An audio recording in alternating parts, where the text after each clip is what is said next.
Welcome back to the sports page. We bring in now UT writer Don Norcross, who's been a part of the UT's coverage of the tragedy in Boston today. Boston Marathon bombs were detonated near the finish line, about 100 yards apart. Yep. Many runners near the finish. I think the latest count is 140 plus people injured, 17 of those critically, and 3 deaths. And a big part of your coverage today, Don, was tracking the many San Diegans that are in the race, as every year several are there. We have a very active running community. Don, what can you tell us? Well, first of all, I think you have to put the Boston Marathon in perspective. Everyone hears the Boston Marathon, they know that it's really big.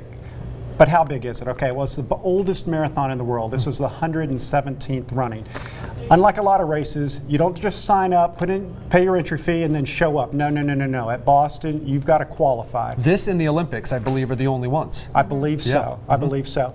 And as you said, San Diego, huge running community. Every year, more than 100 San Diegans go back to the Boston Marathon. And you know, I've spent a lot of the day on the phone reaching some San Diegans who were back there. To the best that we know right now, there have been no San Diegans who were injured. Okay. And just watching the footage, what struck me, and obviously we have to put all of this in perspective, Don. I know you talked to a lot of people. It'll be interesting, some of the stories that you heard today from San Diegans. But marathoning is a way of life. 26.2 miles, and you see the elation of these people, and then suddenly terror and confusion. And certainly you see some people getting injured by shrapnel, but that incredible contrast right there.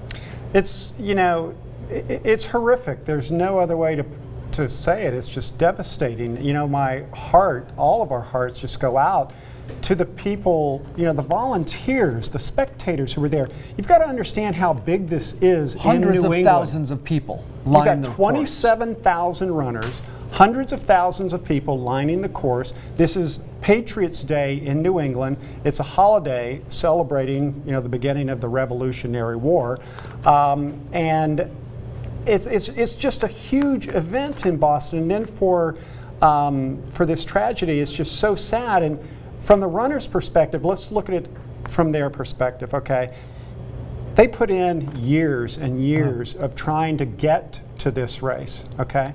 And then a lot of them, this was their first Boston Marathon. A lot of them didn't get to run down Boylston Street, which is where the race concludes. And so they're disappointed, but the people that I talked to, they have perspective, okay? And they know that, listen, this is unfortunate for us, but their hearts, their prayers go out to, obviously, the people who were hurt, you know, all the volunteers. You know, sadly, one of the, you know, people who died is an 8-year-old child. I mean, it's just horrific. And some of the people you talked to, I saw that there's a woman who had just crossed the finish line, or she was picking up her medal, and then she heard the blast go off, and there was 18 or 19 people from the San Diego Track Club. So, I mean, it just sounds like people from San Diego were right around the area, or could have been more part of it if they had been a little slower, a little, you know, it's just amazing how local that could have been for us. Right. I talked to one gentleman who was about a mile away from the finish, but he was on the phone with a woman who was just blocks, you know, from when the bombs were detonated. And he's talking to her, and then all of a sudden in the background he hears the woman's husband screaming, "I think it's a bomb, I think it's a bomb." And needless to say, you know, that telephone conversation ended, you know, very abruptly. I'm really close to the San Diego running community because I covered endurance sports.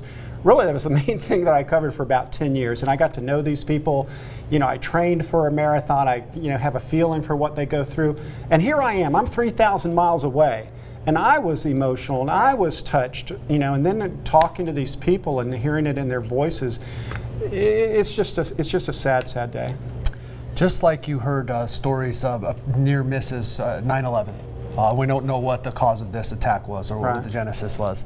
But you spoke to the son of a woman who had finished, I believe, her second Boston Marathon. She shaved 14 minutes off her time from last year, and she had finished the race maybe 20 minutes before the blast.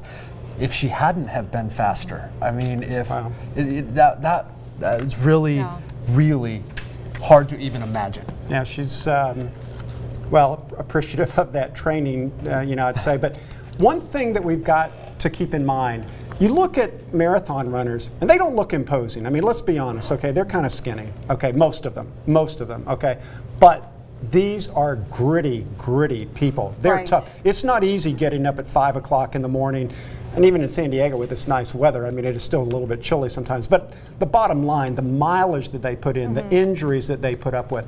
And I talked with arguably the most well-known running coach in San Diego County. His name is Kevin McCary, a former 2-hour, 14-minute marathoner in his day. That's incredibly fast if you need some understanding. And he put things in perspective too, in terms of talking about the grit that marathoners run, and I think really the grit that Americans have too. Here's what he had to say.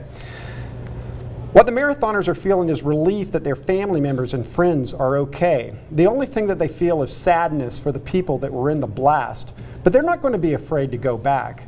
If the cowards were trying to put fear into the Boston Marathon, they picked the wrong group. Yeah. It's going to be incredible to see how Boston rebounds from this, and also how just the people, Americans, international, how anybody running a marathon or running a race comes back and is resilient from this. And also, you know, like you said, this is a magical day for Boston. This is something that, you know, families come out, they watch together, they share. This is a bonding thing for them. So I think, like you said in that quote, I think this is going to continue to bring them together next year in the heart of this tragedy.